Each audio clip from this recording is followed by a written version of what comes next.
जोहार साथियों, आज के इस वीडियो में हम लोग बात करेंगे राष्ट्रपति चुनाव के बारे में। कुछ मित्रों के साथ बात कर रहे थे हम लोग, तो अचानक बीच में राष्ट्रपति चुनाव के बारे में चर्चा होने लगी, तो हम लोग आज उसी संबंध में थोड़ा सा बात करेंगे। क्योंकि भारत एक लोकतांत्रिक देश है और राष्ट्रपति देश का सर्वोच्च रहनुमा यानी प्रथम नागरिक होता है। तो उनका चुनाव कैसे होता है जानने का प्रयास करेंगे, क्योंकि राष्ट्रपति का चुनाव अन्य चुनाव की तुलना में थोड़ा अलग होता है, हटके होता है। तो चलिए थोड़ा सा हम लोग जानते हैं चुनाव के बारे में। हम लोग बचपन से जानते हैं, क्लास में मॉनिटर का चुनाव, जिसे क्लास में 150 स्टूडेंट्स हैं और उनमें से 3 लड़कों ने मॉनिटर के चुनाव में भाग लिया है। तो इसमें से किसी ए को 60 वोट मिले, बी को 50 वोट मिले, सी को 40 वोट मिले। तो अब क्या होगा, ए को ज्यादा वोट मिले इसलिए ए विजय हो जाएगा, वो जीत जाएगा। लेकिन और इस तरह साथ ही जितने भी चुनाव हैं, मुखिया का चुनाव हो, विधायक का चुनाव हो, लोकसभा सांसद का चुनाव हो, उसमें ठीक इसी प्रकार होता है। जिसको ज्यादा वोट मिलता है वह चुनाव जीत जाता है। लेकिन राष्ट्रपति के चुनाव में ऐसा नहीं होता है। उसमें क्या होता है, 150 अगर वोट कुल पड़े हैं तो उसमें से आपको आधा से एक ज्यादा लाना होगा, यानी 76 वोट लाने होंगे, तभी आप राष्ट्रपति बन सकते हैं। तो हम लोग जानेंगे कि राष्ट्रपति के चुनाव में कौन भाग लेते हैं, उनका वोट वैल्यू क्या होता है और कैसे चुनाव होता है। तो इसलिए इस वीडियो को हम लोग ध्यान से देखेंगे कि राष्ट्रपति का चुनाव कैसे।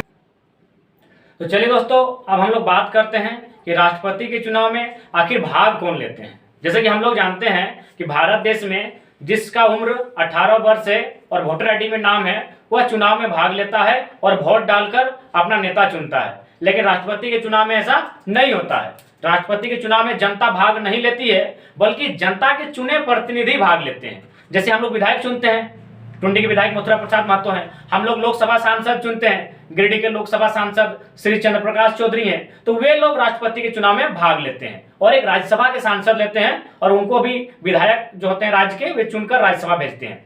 तो राष्ट्रपति के चुनाव में 3 विभाग के लोग भाग लेते हैं। सबसे पहले केंद्र की बात करते हैं कि भारत में केंद्र और राज्य दोनों जगह सरकार चलती है। केंद्र में संसद होता है, जिसे सर्वोच्च मंदिर भी कहते हैं।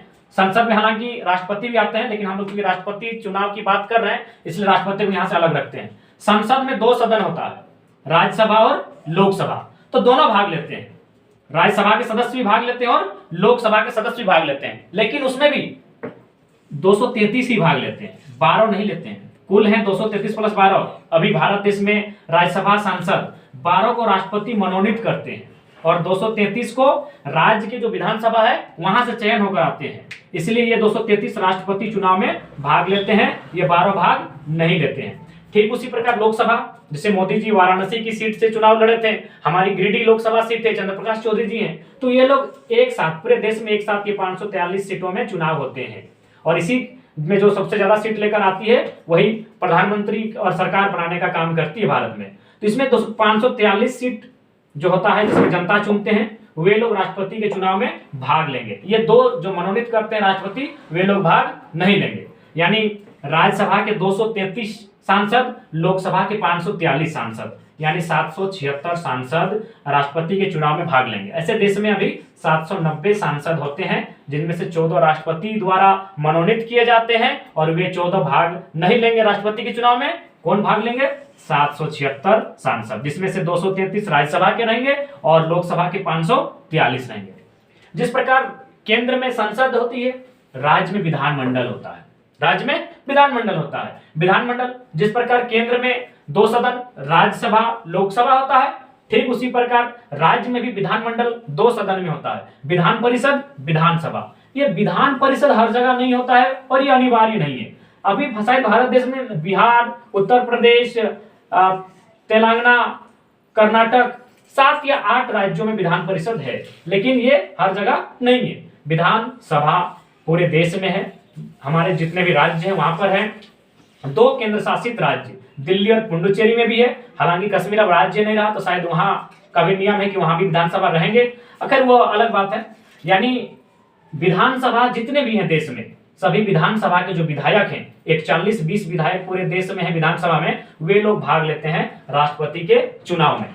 तो 3 विभाग, राज्यसभा के सदस्य, लोकसभा के सदस्य और जितने भी राज्य हैं उनकी जो विधानसभा है, विधानसभा के सदस्य भाग लेंगे राष्ट्रपति के चुनाव में। तो अब हम लोग देखेंगे, जैसे कि हम लोग वोट देते हैं तो एक जन वोट देता है, यानी एक गिनती होता है, एक जन का वोट एक गिनती।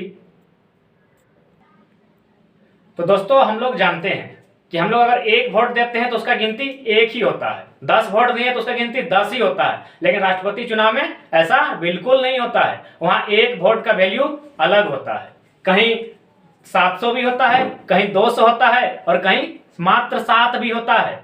तो क्यों होता है ऐसा, उसको भी जानने का हम लोग पूरा प्रयास करेंगे और आसानी से जानेंगे। तो सबसे पहले हम लोग विधायक की बात करते हैं, क्योंकि प्रत्येक राज्य में अलग अलग विधायक हैं, अलग अलग विधानसभा सीटें हैं, कहीं कम है कहीं अधिक है। तो यूपी के जो विधायक हैं उनका एक विधायक का वोट वैल्यू 208 है। यूपी में 403 अभी विधायक हैं, यानी 403 को अगर गुना करेंगे तो टोटल यूपी का वोट वैल्यू निकल आएगा। तो यूपी के एक विधायक का वोट वैल्यू 208 है। झारखंड, महाराष्ट्र, तमिलनाडु, वहां के विधायक एक विधायक का वोट वैल्यू 176 है। उसी प्रकार बिहार 173, बंगाल 151, गुजरात 147, सिक्किम सबसे कम 7, नागालैंड, अरुणाचल प्रदेश, मिजोरम 8। यहाँ के विधायकों का मत वैल्यू मात्र 8 है। तो ऐसा क्यों है आखिर?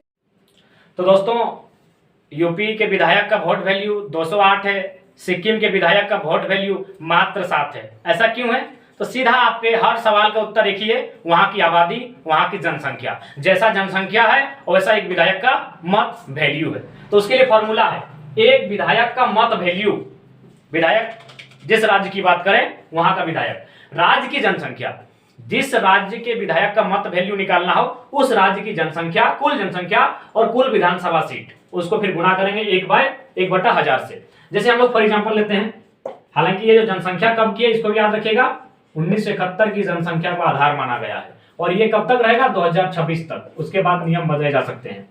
तो 1971 की जनसंख्या को आधार माना गया है। उदाहरण लेते हैं, जैसे अभी अगर आज की बात करें तो झारखंड की जनसंख्या ज्यादा ही होगी, लेकिन हम लगभग मानते हैं 3.5 करोड़ और सीट कितना है यहाँ? 81। ये फॉर्मूला होगा। अगर इस फॉर्मूला को डालेंगे तो आज की बात करें तो झारखंड की जो विधायक का वोट वैल्यू है निकल जाएगा। लेकिन उस समय 1971 में कम होगा, तो इसलिए वहां के अनुपात में 1971 की जनसंख्या है उसे आधार माना गया है। तो इस फॉर्मूला के माध्यम से एक विधायक का मत वैल्यू, जिसे हम लोग वोट वैल्यू कहते हैं, निकाला जाता है। और सभी विधायकों का वोट वैल्यू इस फॉर्मूला में अलग अलग आता है।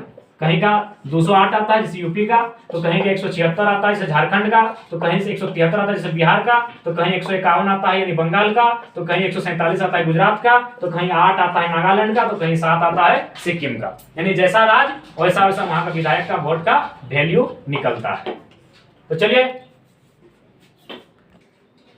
दोस्तों वीडियो में आगे देखते हैं हम लोग। विधायक का वोट वैल्यू हम निकाल लिए थे, एक विधायक का वोट वैल्यू कैसे निकाला जाता है, कितना होता है। अब एक सांसद का मत वैल्यू निकालते हैं। विधायक का चूंकि जैसा राज्य वैसा विधायक का वोट वैल्यू था, लेकिन सांसद का जितने भी हमारे 776 सांसद हैं उनका समान होगा। तो क्या फॉर्मूला है? एक सांसद का मत मूल्य बराबर देश के सभी राज्यों के विधायकों का मत वैल्यू। देश के सभी राज्य उनका वैल्यू कितना होगा? वैल्यू लगभग अगर जोड़ने जाएंगे देश के सभी विधायक तो शायद 5,49,474, ये लगभग देश के सभी विधायकों का मत वैल्यू होगा। जैसे झारखंड में विधायक है 81, लेकिन वैल्यू क्या है? 176। तो 181 को 176 से गुणा करेंगे, जितना आएगा। इसी प्रकार सभी राज्य, यूपी में है 403 सीट और वैल्यू कितना है? 208। तो इस तरह सभी राज्य को गुणा करेंगे और जितना इधर आएगा उसको टोटल करेंगे तो कितना आएगा? 5,49,774। ये हो गया आपका विधायक का मत वैल्यू। अब उसमें क्या करेंगे? जितने देश में सांसद है, कुल सांसद, उसको भाग देंगे। कुल सांसद देश में 776 है। तो जब हम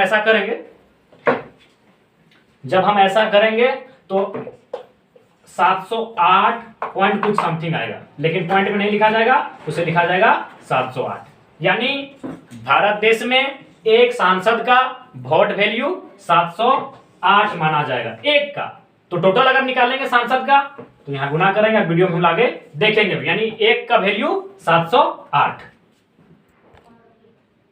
तो दोस्तों वीडियो में हम लोग आगे देखते हैं कि किस प्रकार हमने मत वैल्यू निकाला विधायक का, फिर सांसद का।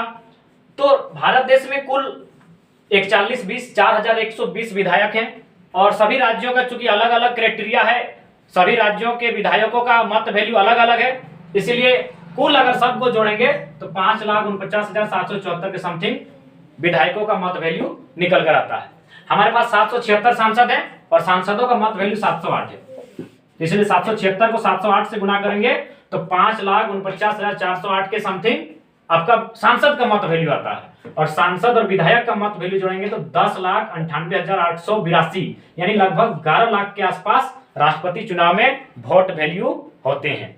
तो 11 लाख में जो 5.5 लाख लाएगा यानी आधा से एक ज्यादा, तो जो 5,49,442 मत मूल्य वोट वैल्यू लेकर आएगा वही राष्ट्रपति चुनाव में जीत हासिल करेगा।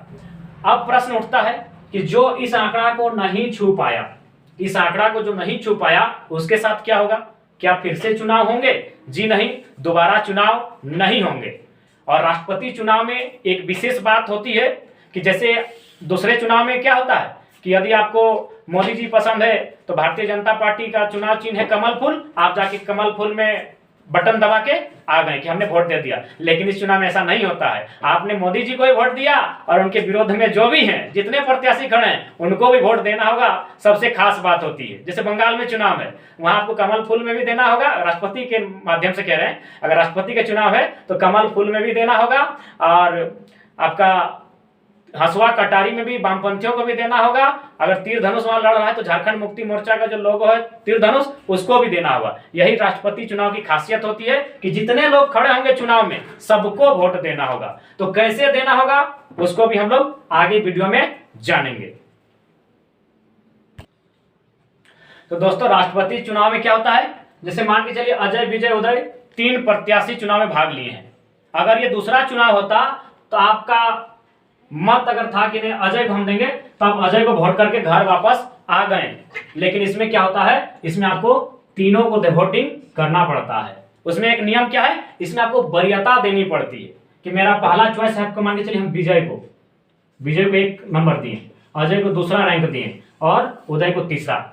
जैसे हम लोग एग्जाम सेंटर में जाते हैं ना तो प्रीफरेंस चुनना पड़ता है कि धनबाद जिला फर्स्ट प्रीफरेंस है, सेकंड प्रीफरेंस बोकारो है, तो थर्ड प्रीफरेंस हजारीबाग है। ठीक उसी प्रकार यहाँ प्रीफरेंस होता है, वरीयता होती है, सबको वोटिंग करना पड़ता है। तो विजय को आपने माना कि हम नंबर 1 पे विजय को देखना चाहते हैं राष्ट्रपति। अगर विजय ना बने तो अजय बने, नंबर 2 उसको रखें, और वो भी ना बने तो उदय नंबर 3 पर राष्ट्रपति बने। ये आप लोग क्या करते हैं, क्रमांक डालने का काम करते हैं। आप जैसे कि मानते हैं 100 वोट का ही उदाहरण लेते हैं, 100 वोट का ही उदाहरण हम लोग लेते हैं। 100 में से 40 वोट विजय को मिले, 25 वोट अजय को मिले और 35 वोट आपका उदय को मिले। अब क्या होगा, आपको तो लग रहा है कि भाई 40 वोट जो लाया वो जीत गया क्योंकि सबसे ज्यादा है, लेकिन राष्ट्रपति के चुनाव में ऐसा नहीं होता है। वहां नियम क्या है, 100 वोट में अगर वोटिंग हुआ है तो 51 वोट लाने होंगे आपको जीतने के लिए। यही राष्ट्रपति चुनाव की खासियत होती है। तो अब क्या होगा भैया, क्या फिर से चुनाव होंगे? मैंने पहले कहा फिर से चुनाव नहीं होंगे। 100 वोट तो हो गए, 40 और 25 65 और 35 100, लेकिन रिजल्ट क्या हुआ, 51 कोई नहीं लाया। तब क्या होगा, जो सबसे लास्ट में होता है उसको आउट कर दिया जाता है। यानी 25 लाख के सबसे लास्ट में कौन है, अजय। अजय राष्ट्रपति के चुनाव से बाहर कर दिए जाएंगे। लेकिन अजय को तो 25 लोगों ने फर्स्ट चॉइस दिया था, अजय को 25 लोगों ने माना था कि राष्ट्रपति बनेंगे, फर्स्ट चॉइस। अरे भाई, तो इसी में से किसी ने सेकंड चॉइस में भी किसी का नाम लिखा हुआ इसी 25 में से, तो मान के चलिए उनका फर्स्ट चॉइस नहीं, अब सेकंड चॉइस का, उसी को हम लोग सेकंड राउंड की मतगणना करते हैं। तो उसमें सेकंड चॉइस देखा जाएगा कि जिसमें से अजय को जिन 25 लोगों ने फर्स्ट चॉइस रखा था उन्हीं 25 लोगों ने सेकंड चॉइस में किसको वरीयता दी थी। तो मान के चलिए उसमें से 15 लोगों ने सेकंड चॉइस आपका विजय को रखा था कि अजय मेरा फर्स्ट चॉइस है भैया, लेकिन विजय को हम सेकंड चॉइस रखते हैं, और 10 उदय को सेकंड चॉइस रखे थे कि चलो उदय मेरा सेकंड चॉइस है। अब क्या हुआ, 40 और 15 55 यानी 51 वोट पार हो गए, विजय बाबू राष्ट्रपति चुन लिए गए। अगर मान के चलिए इस राउंड में भी नहीं होता तो हम लोग थर्ड चॉइस जो होता है उस वोट की गिनती करते हैं। अगर 4 प्रत्याशी होते हैं तो फोर्थ चॉइस के वोट की गिनती करते हैं। तो इसी प्रकार का चुनाव होता है राष्ट्रपति चुनाव में, जिसमें आपको वरीयता देनी पड़ती है कि हम इसको नंबर 1 पे देखना चाहते हैं, इसको 2 पे, इसको 3 पे। और जितने लोग फर्स्ट चॉइस, जिस प्रकार ओलंपिक के खेल में होता है पहले सोना को गिना जाता है, यानी फर्स्ट, अगर फर्स्ट में ज्यादा हो गया 51 तो वही जीत गया। लेकिन फर्स्ट में अगर नहीं जीत पाए कोई तो सेकंड चॉइस को भी गिनती किया जाता है, यानी सोना के बाद जो भी गोल्ड के बाद सिल्वर, तो सिल्वर में देखा जाता है, और सिल्वर में भी नहीं तो ब्रॉन्ज में। ठीक उसी प्रकार 40 में यहाँ तो ये नहीं जीत पाए, लेकिन सेकंड चॉइस का वोट इनको 15 मिला था, और 40 और 15 55 हो गया, और ये राष्ट्रपति बन गए। तो इसी प्रकार भारत देश में राष्ट्रपति चुनाव किया जाता है साथियों। तो ये वीडियो अगर आपको अच्छा लगे तो लाइक, शेयर, सब्सक्राइब, कमेंट जरूर कीजिएगा, और साथ ही अपने दोस्तों को जरूर बताइएगा। और पहला बात, ये हम स्वयं के लिए बनाए हैं कि स्वयं को एनालाइज करने के लिए, क्योंकि विवेकानंद जी ने भी कहा था दिन में एक बार खुद से बात करो, अन्यथा दुनिया के सबसे अच्छे इंसान से मिलने का मौका गवा दोगे। तो इस प्रकार भारत देश में राष्ट्रपति चुनाव होता है। जोहार, जय हिंद, जय भारत।